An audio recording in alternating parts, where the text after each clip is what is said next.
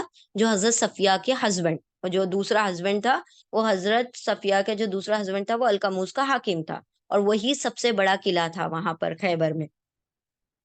کئی دن گزر گئے لیکن سر توڑ کوششوں کے باوجود یہ قلعہ فتح نہ ہوا۔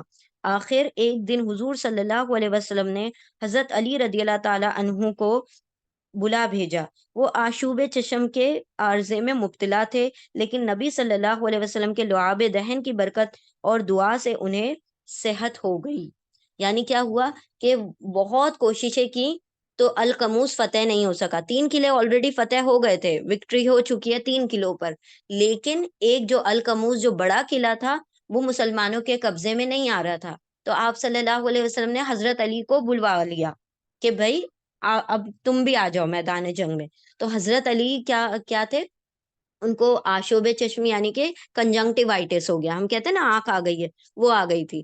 تو آپ صلی اللہ علیہ وسلم نے اپنے جو منہ سے لعاب نکال کر وہ جو وہ ہوتا ہے وہ آنکھوں پہ لگایا، اور وہ شفا حاصل ہو گئی حضرت علی رضی اللہ تعالیٰ عنہ کو، پھر وہ بھی میدان میں شامل ہو گئے۔ پھر حضور صلی اللہ علیہ وسلم نے علم دے کر انہیں القموس کی تسخیر پر معمور فرمایا، یعنی آپ صلی اللہ علیہ وسلم نے جو جھنڈا تھا حضرت علی کو دے دیا اور کہا کہ القموس کے لیے تم کیا کرو، شروعات کرو۔ القموس کا دفاع مرحب اور حارث 2 یہودی سردار کر رہے تھے۔ یعنی القموس جو تھا وہ کس کے 2 لوگ، 2 سردار تھے، مرحب اور حارث، دونوں کیا کر رہے تھے؟ اس کا ڈیفینڈ کر رہے تھے کہ یہ جو ہے القموس ہم فتح نہیں کرنے دیں گے۔ دونوں بہت طاقتور تھے، مضبوط تھے، تو وہ دونوں اس کا دفاع کر رہے تھے۔ وہ نامور جنگجو تھے، یعنی وہ لڑائی میں بہت مشہور تھے، اور ان کی قوت اور شجاعت کے زمانے بھر میں دھوم تھی۔ سب سے پہلے حارث حضرت علی رضی اللہ تعالی عنہ کے سامنے آیا اور فنون جنگ میں اپنی بے مثال مہارت کے باوجود ذوالفقار حیدر کا شکار ہو گیا۔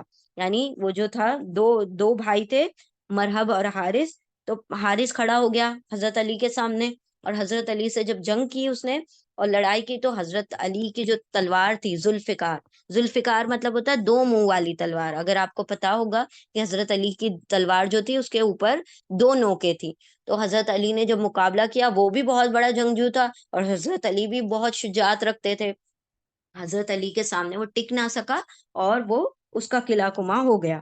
اس کے بعد اس کا بھائی مرحب غضب ناک ہو گیا، مطلب اس کو غصہ آ گیا اور حضرت علی رضی اللہ تعالیٰ عنہ پر جھپٹا، لیکن اس کا حشر بھی اپنے بھائی جیسا ہوا، یعنی دونوں بھائی کیا ہو گئے؟ حضرت علی کے ہاتھوں قتل ہو گئے۔ حیدر کرار رضی اللہ تعالیٰ عنہ حضرت علی کی اس عدیم النظیر بہادری سے مسلمانوں میں بے پناہ جوش پیدا ہوا، اور انہوں نے تکبیر کے فلک شگاف نعرے لگاتے ہوئے پوری قوت سے یہودیوں پر حملہ کر دیا۔ یعنی کہ جیسے ہی حضرت علی نے وہ 2 بڑے بڑے جنگجو تھے ان کو ہلاک کر دیا، تو سارے مسلمانوں کو جوش آ گیا، پھر تکبیر، اللہ اکبر، نعرے لگاتے ہوئے سارے لوگ آپس میں کیا ہو گئے؟ مطلب جنگ ایک طریقے سے چھیڑ دی۔ یہودی سراسیمہ ہو کر قلعے کے اندر گھس گیا، وہ ڈر گئے کہ یہ سارے لوگ تو جوش میں آ گئے، وہ سارے کے سارے کیا ہو گئے؟ قلعوں کے اندر چلے گئے، سارے یہودی اندر قلعے میں گھس گئے۔ حیدر کرار رضی اللہ تعالیٰ عنہ نے جوش شجاعت میں قلعہ القموس کے پھاٹک کو زور سے ہلایا اور پھر اسے اکھاڑ کر پرے پھینک دیا۔ حضرت علی کی شجاعت یہاں پر بیان ہوتی ہے کہ حضرت علی نے یہ جو تھے وہ پھاٹکوں کے پیچھے چھپ رہے تھے، ان دروازوں کے پیچھے بڑے بڑے جو گیٹس ہوتے ہیں اس کے پیچھے، تو حضرت علی نے پہلے اس کو ہلایا، وہ نہیں کھلا تو کیا کیا؟ زور سے اس کو اکھاڑ کر ہی پھینک دیا۔ مسلمان قلعہ کے اندر گھس گئے اور یہودیوں کو اپنے تلواروں پر رکھ لیا۔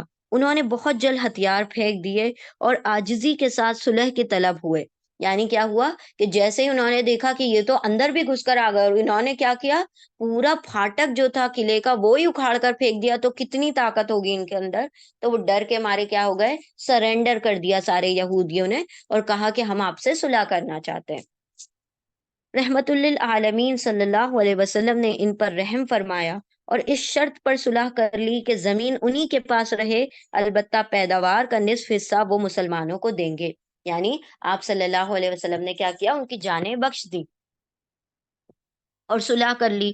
آپ صلی اللہ علیہ وسلم نے اس شرط پر صلح کی کہ آپ لوگ جو ہیں، یہاں کی جو کھیتی باڑی ہے اس کا زمینیں آپ ہی رکھو گے، آپ لوگ ہی کھیتی باڑی کرو گے، سارے یہودی کی پراپرٹی رہے گی یہ زمینیں، لیکن مسلمانوں کو اس کا آدھا حصہ، یعنی جو زمین کی پیداوار ہوگی اس کا آدھا حصہ مسلمانوں کو دیا جائے گا۔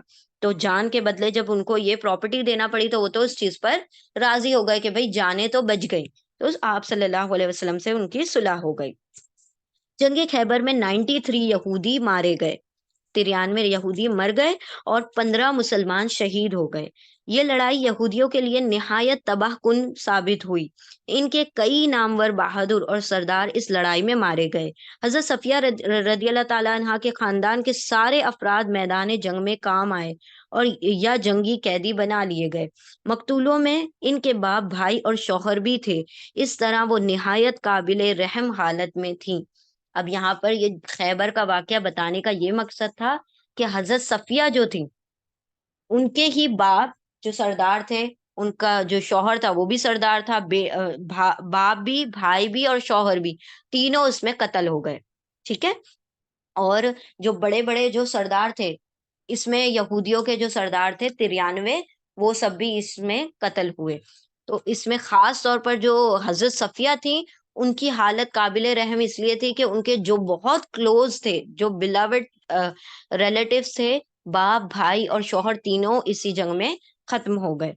جنگ کے بعد تمام قیدی اور مال غنیمت ایک جگہ جمع کیے گئے، سارے قیدیوں کو ایک جگہ جمع کیا گیا اور سارے، یعنی جتنے لوگ یہودی تھے ان کو قبضے میں لیا گیا، اور سارے جو تھے وہ مال غنیمت جو تھا ان کو اس جگہ، ایک جگہ پر جمع کر دیا گیا۔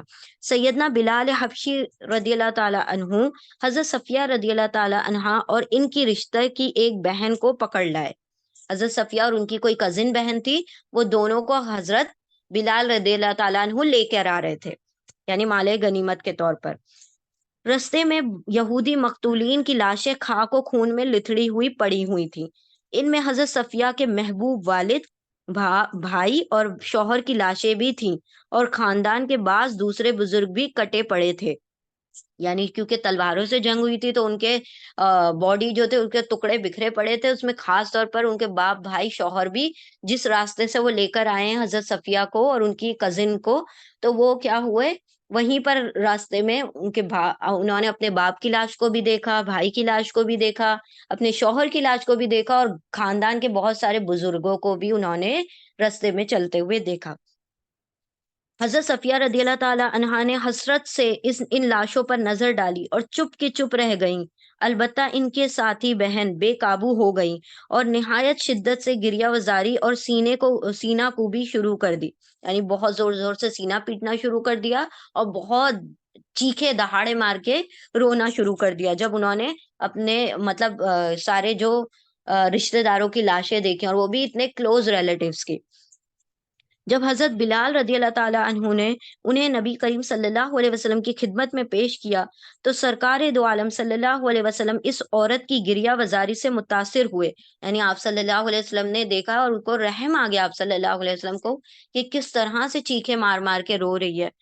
بی بی صفیہ رضی اللہ تعالیٰ عنہ تو خاموشی سے ایک طرف بیٹھ گئیں اور اس عورت کو حضور صلی اللہ علیہ وسلم نے دوسری طرف لے جانے کا حکم دے دیا، اور پھر بلال رضی اللہ تعالیٰ عنہ سے مخاطب ہو کر فرمایا، یعنی آپ صلی اللہ علیہ وسلم نے دونوں کو الگ الگ جگہ اس لیے کر دیا کیونکہ وہ چیخے مار مار کے رو رہی تھی، تو وہ جو ایک خاموش تھی وہ بھی اس صدمے کو اور زیادہ نہ ان کے اوپر صدمہ ہو جائے، اور پھر حضرت بلال سے کہا، بلال تمہارے دل میں رحم نہیں ہے کہ ان عورتوں کو اس راستے سے لائے جہاں ان کے باپ اور بھائی خاک و خون میں لتڑے پڑے تھے، یعنی حضرت بلال کو تنبیہ بھی کی کہ تم نے کیسے مطلب ایک جو جس عورت کا باپ، بھائی، شوہر مرا پڑا ہے اور قتل ہوا اس کے ٹکڑے پڑے ہوئے ہیں، تم اسی راستے سے لے کر آئے ہو، تمہیں اس بات پر رحم نہیں آیا کہ اس عورت کو وہاں سے لے کر آئے ہو۔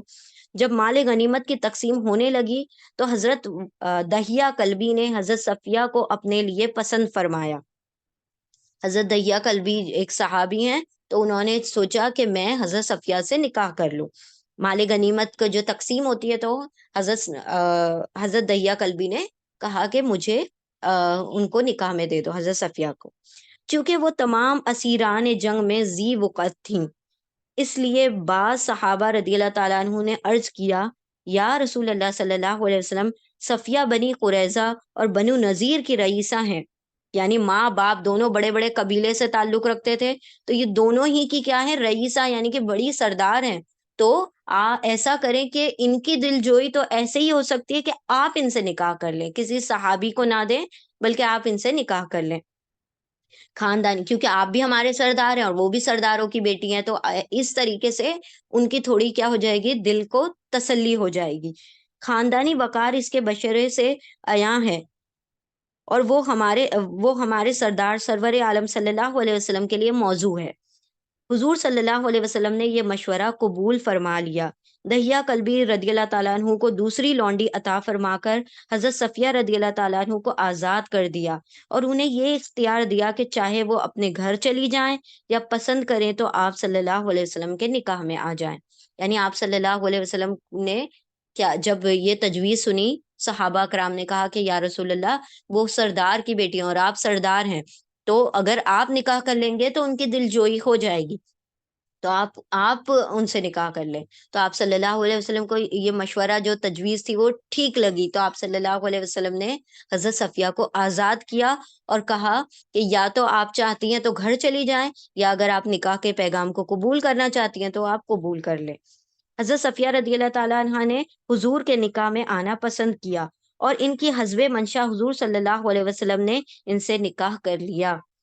صبح کے مقام پر رسم عروسی ادا کی گئی، یعنی جو بھی مرائٹل رائٹس، جو بھی جو عقد کے لیے جو لوازمات ہوتے ہیں، جو بھی چیزیں ہوتی ہیں اور جو ریچولز ہوتے ہیں، وہ سارے پورے ہو گئے، کہاں پر، صبح کے مقام پر، اور وہیں دعوت ولیمہ بھی ہوئی۔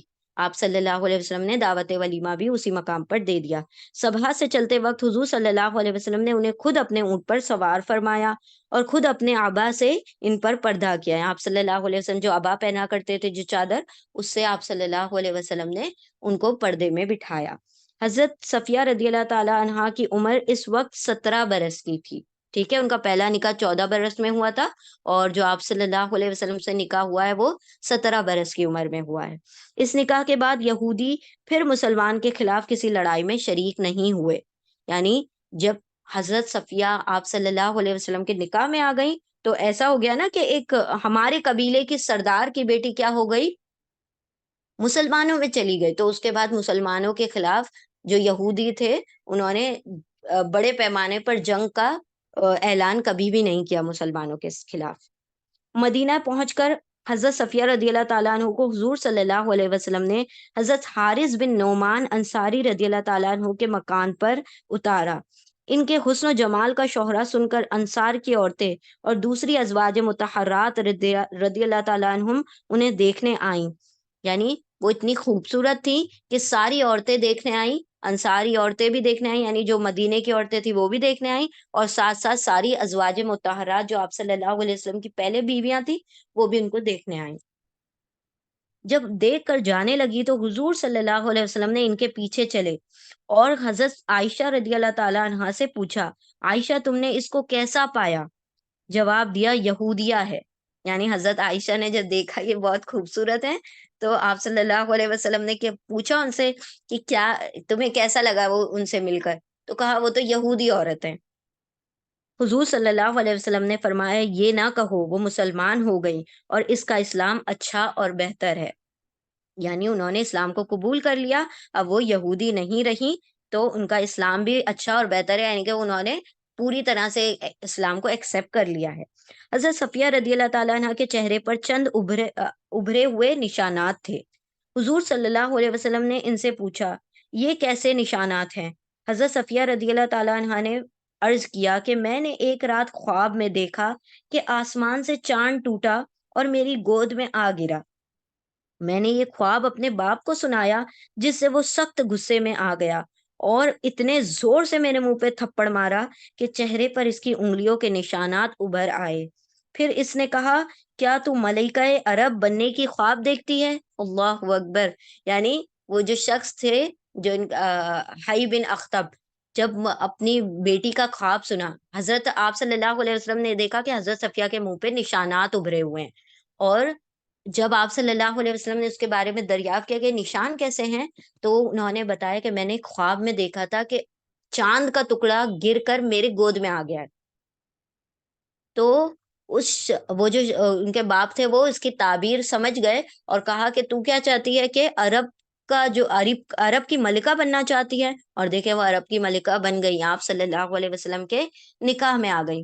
تو انہوں نے کیا کیا تھا، غصے میں اپنے ان کے باپ نے تھپڑ مار دیا تھا، کیونکہ یہ یہودی تھے اور عرب عرب کون ہو گئے تھے، مشرک تھے، لیکن وہ مسلمان ہونے لگے تھے نا۔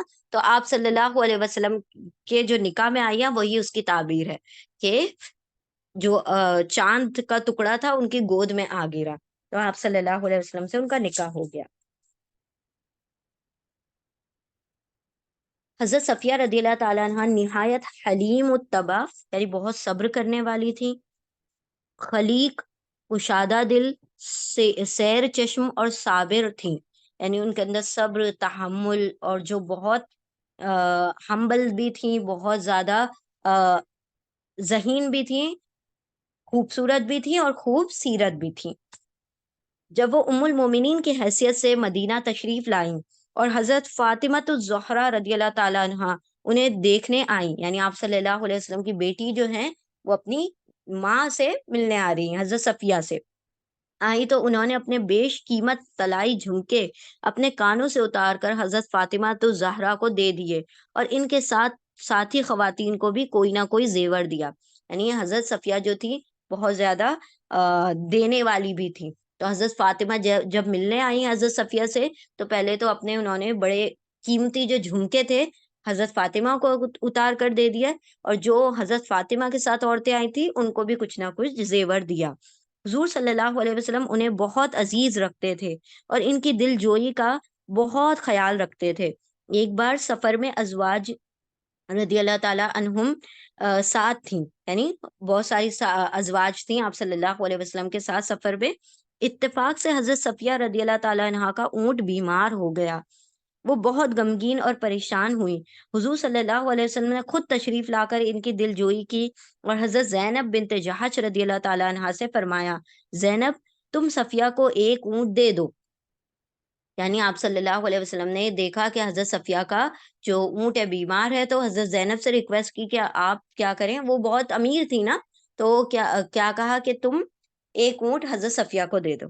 حضرت زینب رضی اللہ تعالیٰ عنہ بہت سخی تھی، یعنی بہت دینے والی تھی اور با مروت تھی، لیکن نہ معلوم کیوں ان کی زبان سے نکل گیا، یا رسول اللہ کیا میں اس یہودیہ کو اپنا یہ اونٹ دے دوں؟